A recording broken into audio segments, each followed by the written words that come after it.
America आणि इराणच्या हल्ल्याचा चौथा दिवस असून इराणचा चर्चेचा प्रस्ताव अमेरिकेचे राष्ट्राध्यक्ष डोनाल्ड ट्रम्प यांनी फेटाळला। इराणला चर्चा करायची आहे, मात्र आता उशीर झाल्याचं अमेरिकन राष्ट्राध्यक्षांचं म्हणणं आहे। इराणचं लष्कर, वायुदल आणि नेतृत्व संपल्याचं ट्रम्प यांनी म्हटलंय। त्यामुळे इराण आणि अमेरिकेचं युद्ध नेमकं कधी संपणार हा खरा प्रश्न या निमित्तानं उपस्थित झाला आहे।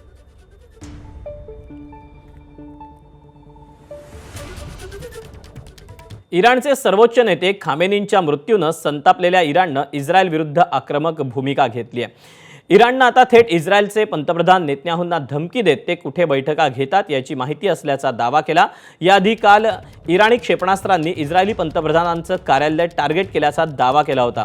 इस्रायलने देखील या हल्ल्याचा दावा खोडून काढला नाही आणि नेतन्याहूंना काल दिवसभर कॅमेरासमोर न दिसल्यानं सर्वांच्याच भुवया उंचावल्या होत्या। मात्र आज नेतन्याहू यांनी इराणच्या हल्ल्यात झालेल्या नुकसानग्रस्त भागाची पाहणी केली।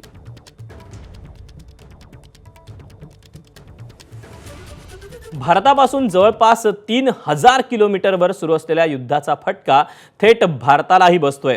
हॉर्मुझची सामुद्रधुनी इराणनं बंद केल्यानं याचा थेट परिणाम कच्च्या तेलाच्या पुरवठ्यावर होतोय। जगातील 20% तेलाचा व्यापार हॉर्मुझच्या सामुद्रधुनीतून होतो, तर भारतातील 88% कच्च्या तेलाची गरज आयातीवर अवलंबून असून यातील 50% तेल हे मध्य पूर्व देशातून आयात केलं जातं। भारतातून इराणमध्ये निर्यात होणारी केळी, द्राक्ष, कांदे, भाजीपाला हा नाशवंत माल जेएनपीटी बंदरात पडू नये। बासमती तांदूळ आणि पुढच्या काही दिवसात येणाऱ्या हापूस आंब्याला देखील या युद्ध परिस्थितीचा फटका बसण्याची चिन्ह आहेत। त्याचप्रमाणे इराणमधून भारतात आयात होणाऱ्या सुकामेव्याच्या किमतीही वाढल्यात। अब्बास आणि चाबाहार ही इराणी बंदरं अंशतः बंद असल्यानं आयात निर्यातीवर याचा परिणाम झालाय। म्हणजे परिस्थिती नियंत्रणात न आल्यास आणखी गंभीर परिणाम भारताला भोगावे लागू शकतात।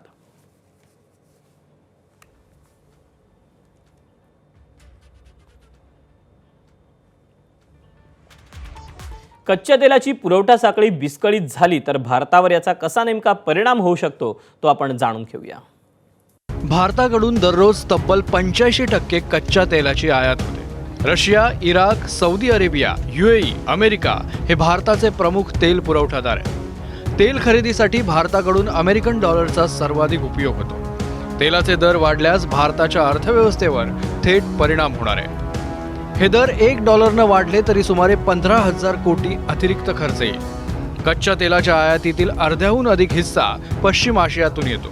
पश्चिम आशियातील समुद्रमार्ग हा भारताच्या तेल आयातीचा मुख्य मार्ग आहे। युद्धामुळे पुरवठा थांबल्यास भारताकडे 40 ते 45 दिवस पुरेल इतकाच तेल साठा उपलब्ध आहे। पेट्रोल, डिझेल, सीएनजी, घरगुती गॅसचे दर यामुळे वाढण्याची शक्यता आहे। एबीपी माझा, उघडा डोळे बघा नीट।